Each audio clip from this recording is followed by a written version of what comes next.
Aqui é o professor Leandro mais uma vez, do CCBS falando, e eu estou aqui agora para falar para vocês sobre a gravação de aulas e a transferência para o Google Classroom. Bom, essa parte aqui tem algumas vantagens, né?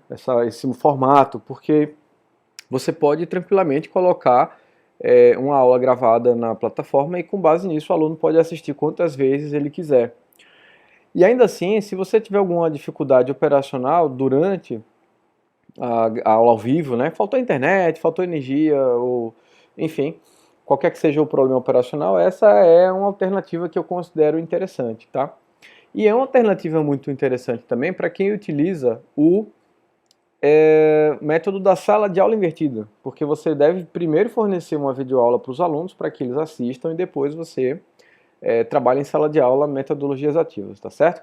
Bom, como esse é um momento aí de contenção, né, de isolamento em decorrência do Covid-19, então a gente está aqui para poder ajudar você, professor da Católica, a trabalhar com essas tecnologias e a gente conseguir dessa maneira cumprir com o nosso calendário acadêmico para o semestre, tá bom? A primeira coisa que eu queria trazer para vocês é que nós temos um aplicativo que eu prefiro utilizar, que é esse daqui, ó, que é o QuickTime Player. Esse daqui grava a tela toda, tá? Nesse momento agora está gravando, pelo que vocês podem ver aqui, ó, nesse ícone, tá? Ele apareceu aqui, então ele está sinalizando que a gravação está andando, que eu tive que fazer isso antes. Para você gravar a aula, basta você vir aqui com o botão direito do mouse e você vem em nova gravação de tela. E aí você seleciona para gravar a tela toda. Bem simples. Bom, ele continua gravando, tá? Se você observar direitinho, aqui dá uma sumida, mas ele continua gravando, tá ativo, enfim. E no final eu vou mostrar para vocês como encerrar essa gravação, como parar essa gravação, tá certo? Pois bem, antes eu vou fazer só uma checagem aqui, ó, tá gravando aqui, ó, pelo que vocês podem ver, tá? E agora vamos voltar para a aula em si. Bom, eu quero mostrar para vocês como funciona na prática mesmo, e aí nesse caso eu venho aqui em reproduzir.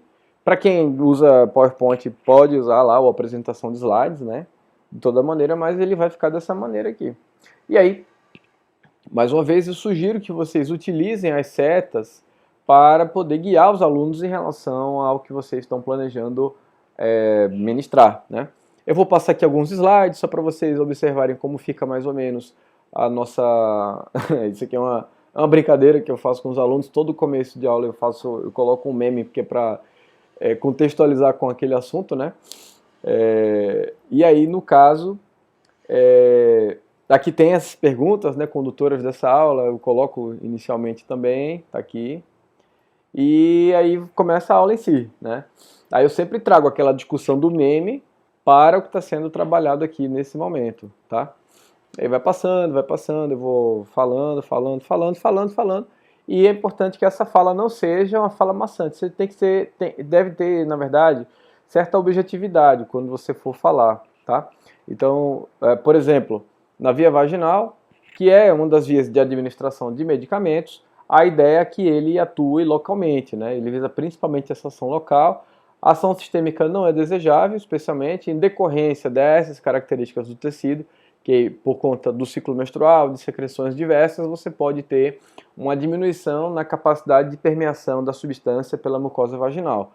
Ela usualmente evita o efeito de primeira passagem hepática e também os princípios ativos que são normalmente usados têm essas abordagens, podem ser utilizados para infecções vaginais, restauração da mucosa e também para a concepção.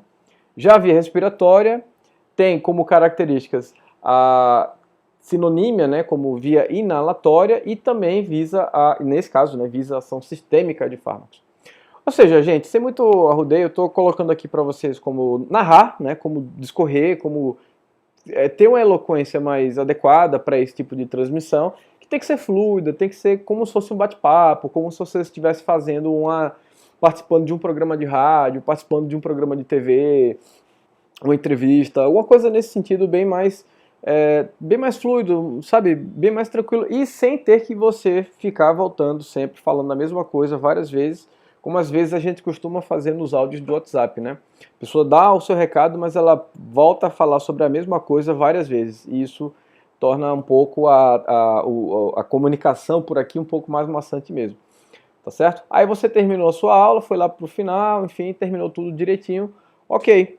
Então esse é o momento em que você vai terminar essa transmissão, e aí depois que você obtém o vídeo, você coloca ele no canal no YouTube, e de lá do YouTube você joga para a plataforma do Classroom, tá certo? Olha só, se fosse para terminar agora, clicaríamos em cima daquele sinalzinho e aí ele já realmente encerraria o vídeo, já geraria o arquivo para você, tá certo? Pois bem, aí agora a nossa ideia é trabalhar em cima do YouTube, mas aí a gente já fez isso no vídeo anterior, a gente já sabe como trabalhar, né? A gente deve vir aqui nesse linkzinho no canal no YouTube que você já deve ter, enviar vídeo e selecionar o vídeo que você gostaria de gravar, tá certo?